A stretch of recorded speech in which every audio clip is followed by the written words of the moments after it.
The biggest piece of advice that I give is a little controversial. So I don't know if everybody's gonna like it, but Let's get is to start in your comfort zone. A lot of times we push ourselves too fast and too hard, and we cannot even build consistency. So you should start where you're comfortable. Where you're comfortable is you're comfortable in places and doing things that God has already gifted you and graced you to do. Start there first and build consistency and then venture outside of your comfort zone. If you jump too fast outside of your comfort zone, you won't be consistent and you won't be able to keep going. So that's what I always tell people. Number one, be honest about what you're already comfortable with and start there. Don't look to the $1 million from day one. Look to where you are and what you can already do consistently first, and then build on that for something greater.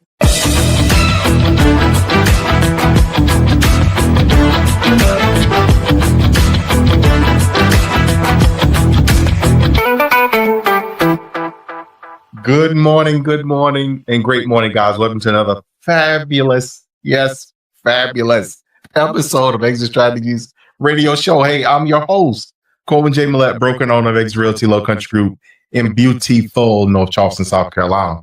Hey, if this is your first time listening to this show, oh, y'all know it. Come on, say it with me.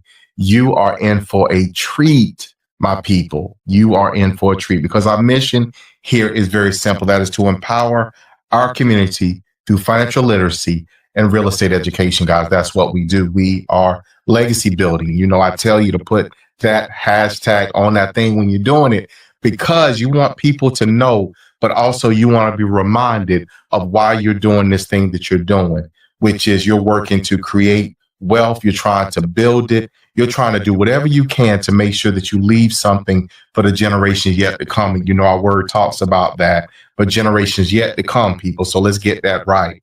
Hey, got to give a shout out. Y'all know y'all listen to us. I love you out there in Hollywood. What you know, no good. All the way up through Monkey's Corner. Y'all know my mama live out there, y'all. Always got to give a shout out to Pastor Vanderbilt Evans Sr. And that dude will jack me up if I don't put that senior on there. He want to make sure I got it right. And his beautiful wife, Elder Evans. Thank y'all so much for tuning in, as y'all always do. Always got to give a shout out to my people from the Muddy Mud. Y'all listen to us. Y'all are connecting with us. And I thank you for tuning in. So, guys, we have a super amazing show today. We managed to track down, as those in the Philly area affectionately call her, the real estate queen pin. I love that. Hey, so we have with us today none other than Keira Ingram. She is the founder of REB Realty and is a broker. That word broker sometimes will throw us down, but she is a broker, a coach, and an educator with over 20 years of experience. So, Keira, how are you doing today? I'm doing good. I'm glad to be here. Well, thank you. Thank you. Thank you for taking time out of your busy schedule. Because look here, the queen must reign. I appreciate you taking time out to be with us today. So if you don't mind, Keira, give our listeners kind of that high level overview of who you are and what it is that you do. I'm Keira Ingram, the real estate queen pin. And what I do is I help people use the power of real estate to build wealth. And I increase real estate education, ownership, and understanding in underserved communities. So you mentioned underserved. So let's define that, right? Let's put a definition on that. Define that for us. What is an underserved community?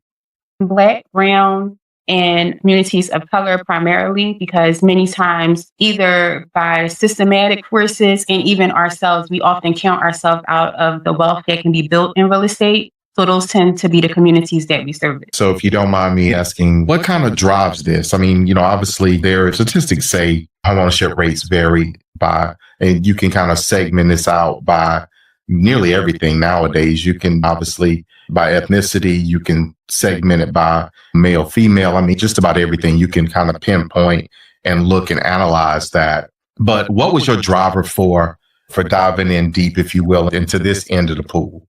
Well, mostly because of how I grew up. I grew up as someone who should not be where I am based off of statistics.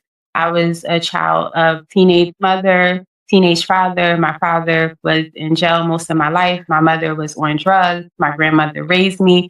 So being in that situation, luckily I was able to go to a home with my grandmother that was like a middle income home. But I knew a lot of people with my same story who just didn't have the same options and opportunities that I had.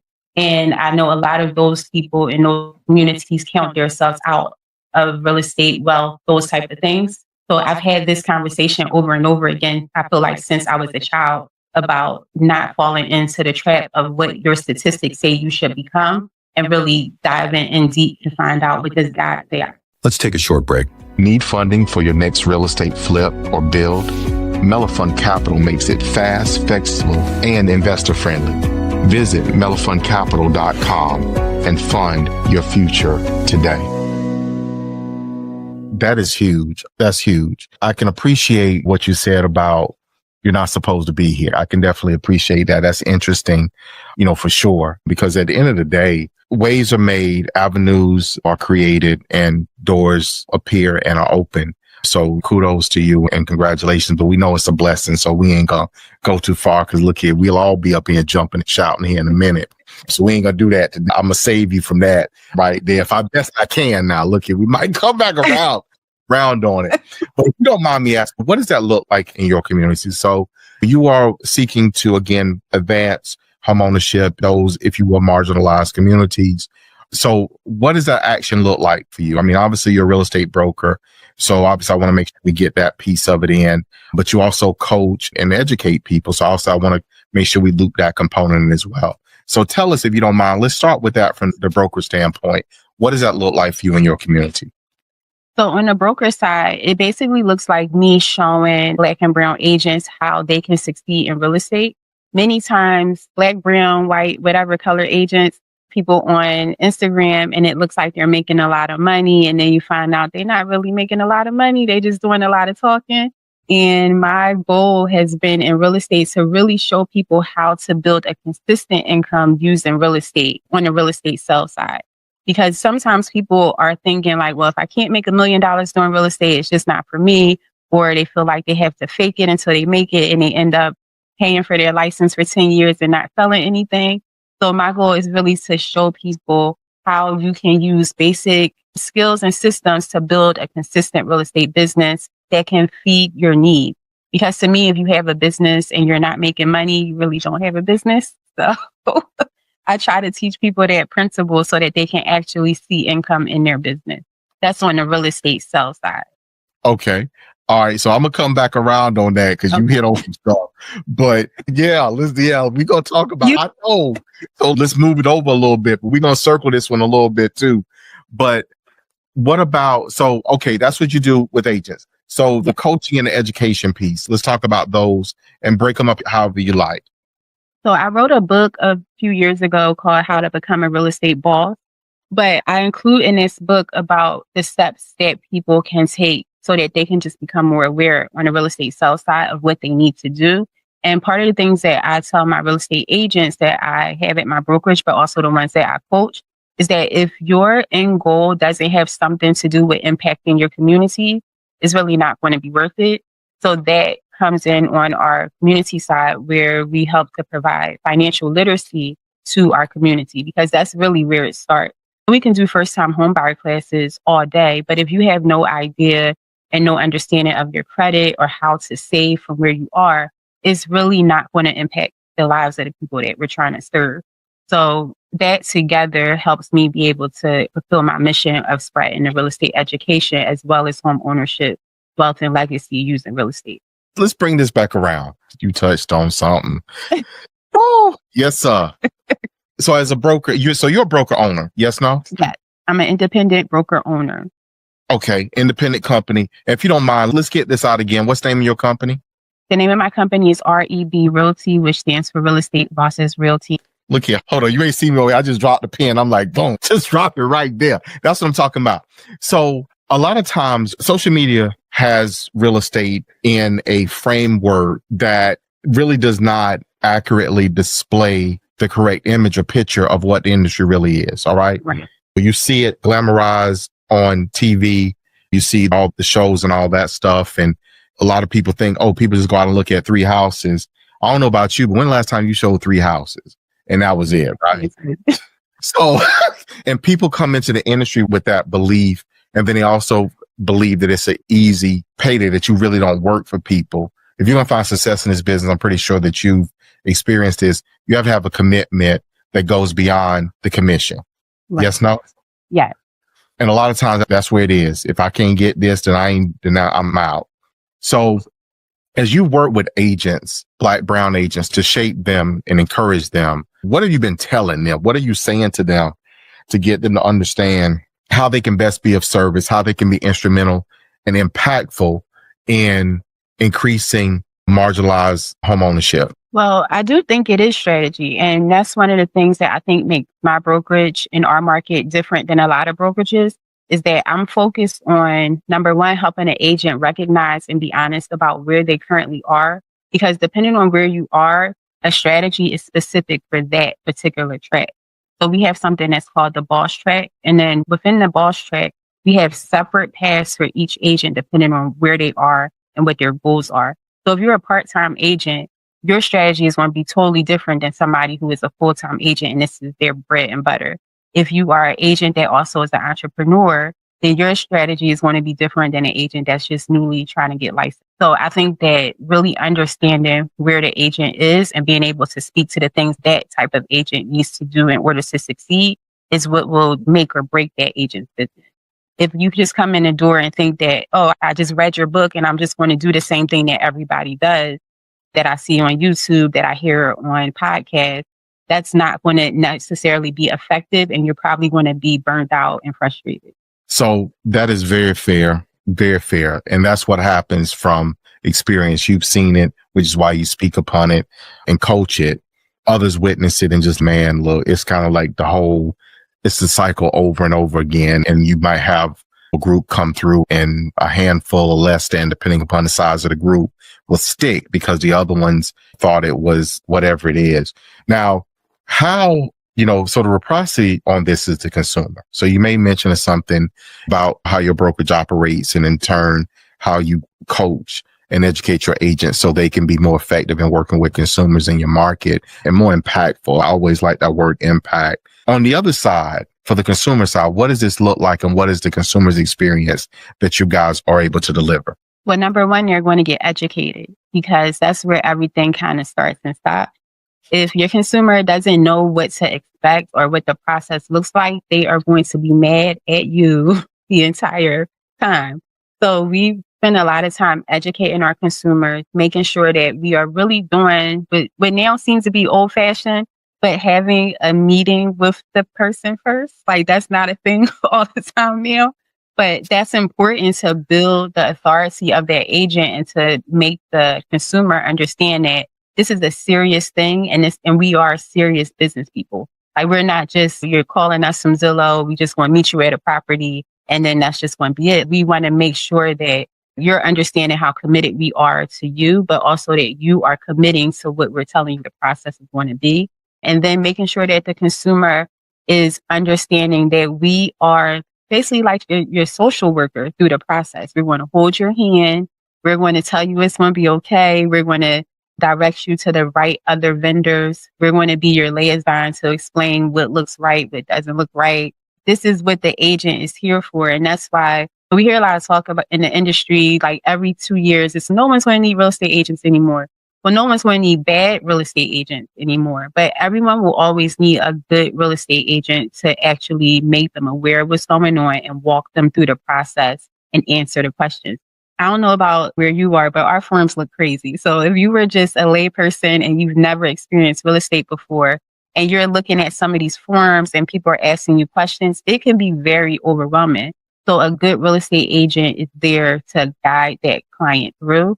And we want our clients to feel at the end of the day that they were well represented and that we weren't rushing them through the process and we understand where they are coming from. Our clients mostly will leave feeling educated and they'll also feel like they were treated well. And that's what we want. That's fair. That's very fair. And I like that. So one of the things that, and I imagine the goal is to empower people. Yes, no? And information, education equips people, but it also empowers them to accomplish that thing, what they in turn set out to accomplish. So for you, increasing marginalized home ownership, what does that result in for the consumer? What have you seen from your experience, the outcome that happens with the consumers that you all serve? I think one of the outcomes that I enjoy the most is people recognizing what they can do. Because most of the people that we service, they come in thinking like, I'm not really sure about this. I don't know if it will actually make a difference in my life, but I'll listen to what you have to say. So to see someone go from feeling hopeless about real estate, they're like, I'm not really here about buying a house. I'm here trying to figure out balance in my checkbook and my bank account. And a house seems like such a big, far off dream that can't be accomplished. So to see those same consumers buy a house and later invest in a house or share their story with someone else and explain to that person that they too can buy a house, that to me it makes it all worth it, because that's the change that we're looking to see. It's really a mindset thing first. Like one of the first steps of everything that I do, I tell people spiritual alignment is number one, because if you don't have the right mindset, you're not spiritually aligned, it's very hard to even have the courage to hope for something different. So if we start there and be able to see that person progresses to become an investor, that makes it all worth it. I love that. So that realization is obviously very important of what it is that you can't accomplish. A lot of times kids don't ever think they can ride a bike until you let them go. Oh, wait a minute, I'm doing it. Wait a minute. So even though they may fall, get scraped up, getting back on the bike is a game changer, is differentiator. So I definitely get that. And anyone who's a parent definitely probably understand that, who's listening to this show. So Keira, I'm gonna kind of change up a little bit, because we've been talking a lot about the front end. So, when I say the front end, the consumer, average consumer, home buyer, or what have you, let's kind of shift this up a little bit and let's talk about investing, because you made mention of that kind of in that whole, you empower this person, they make this happen, and then they can start looking at investing and creating and building wealth for their family and changing it for generations, not just impacting just what's going on here. What does that look like for you? Are you, your team, are you guys focused on and or having successes in that space of converting your homeowners into investors? Well, my whole first 13, I did homeowners for my first 2 years as an agent. So when I was just an agent, not a broker, I came in thinking the same thing I think now. Oh, I want to help educate people. I want them to become homeowners. And honestly, first time home buyers, they got on my nerves so bad that I switched over to investors after 2 years, only because I'm a very analytical person. So when I had buyers that are like, oh, I just can't with this yellow paint, I just can't buy this house. I'm like, you can paint the house, girl. Like you can do things to the house. So that made me switch from first time home buyers to investors. So after that, after my first couple of years, for about 13 years, I primarily worked with real estate investors. And I love them as well because they're very analytical. If a deal makes sense, if the numbers make sense, then they're ready to buy. They're ready to move on, purchase the property. So I always have a soft spot for investors. Right now, I don't produce. I haven't produced in probably about 10 years or so. My clients now are my agents, and I just coach them on how to deal with their clients and the things that they can do for their businesses. But I do think that real estate investing is something that comes in and out of style, but it's always the right decision. It's something that is very needed. And usually it takes something awful happening in the world for people to remember, maybe we should be investing in real estate, because everything else is so unstable. Everything else can become unstable. Unlike real estate investment, which is always a sound investment strategy for people to use. Okay, awesome. Matter of fact, this is probably a very good place to kind of make sure that we got you and your team's information out there. And then you also made mention of a book. So matter of fact, let me segue to this book. Yeah. So you're an author, all right? If you don't mind, give our listeners the name of the book again. It's How to Become a Real Estate Boss. And it's literally a guide for real estate agents. I typically draw agents who, like me, I did not make any money, zero, in my first year of real estate. And you do not hear people admitting that typically. So I was frustrated and getting ready to get out of the business. Like, this is not working out. So those are typically agents that I draw, people who are frustrated. They cannot figure out how to make consistent income in the business. And this book basically walks them through step by step on how to build systems and make a business out of their real estate license. Aha. So where can people find it? Let's make sure, because we want to get some of them books out there in the streets now. So where can people find it? You can find it on Amazon, Barnes and Nobles, anywhere you can find books, you can find it. If you just search How to Become a Real Estate Boss or Keira Ingram, KeiraIngram, on any place that sells books, you can find it. Awesomeness. Now, Keira, let's make sure we get your information out. How can people find you? How can people connect with you, ask questions, seek assistance, all that good stuff? The best place to find me is either on my website, www.growwithkeira.com, or on Instagram at growwithkeira.com. And you can ask me any question, I literally answer real estate questions in my DMs all the time. So if you have a question, you can DM me and you will get real me answering your question. So feel free to. So what I just heard you say is no. It's nobody. My son does help me with my Instagram from time to time, but I'm the one answering those DMs. I love it. So Keira, high level, that old question that we always sometimes have or otherwise sometimes ask, because you've been doing this, how many years have you been in this space again? 20 years. So yeah, you've seen some stuff. Now I'm 21, about to cross over, start counting towards 22. I always tell people I'm too stupid to leave it. I just love this particular space. If you knew back when you started what you know now, what, if anything, would you have done differently that you believe would have changed or otherwise gotten you to where you are faster or quicker? I would have taken the limits off of myself and off of my business. So I think sometimes we always try to duplicate what we've seen, and it's nothing wrong with that. It's nothing wrong with admiring things and wanting to do something similar. But sometimes we put ourselves in a box and we limit what we expect to happen or what we think God can do. So I just think that I would have took the limits off of myself and my business earlier in my career. I think I would have been able to do more than what I've already been able to accomplish. Wow. Okay. All right. So take the shackles off. Take the restraints off. Yeah. Take yourself out of the box that we put ourselves in. That's fair. So you do a lot of coaching, business and otherwise. Yes, no? Yeah. All right. So I imagine that's a recurring theme as to oftentimes we self-impose limitations that hinder us from the life of our dreams. Yes, no? Yeah. Interesting. I like that. So, Keira, I want to thank you. We're quickly getting to the end of the show today, but I do want to ask you one other thing. First of all, I want to make sure I thank you for taking time out your busy schedule to be on with us. But I do want to ask you for a piece of, and it may tie into what you said at that 50,000, the hindsight piece of what you did for yourselves.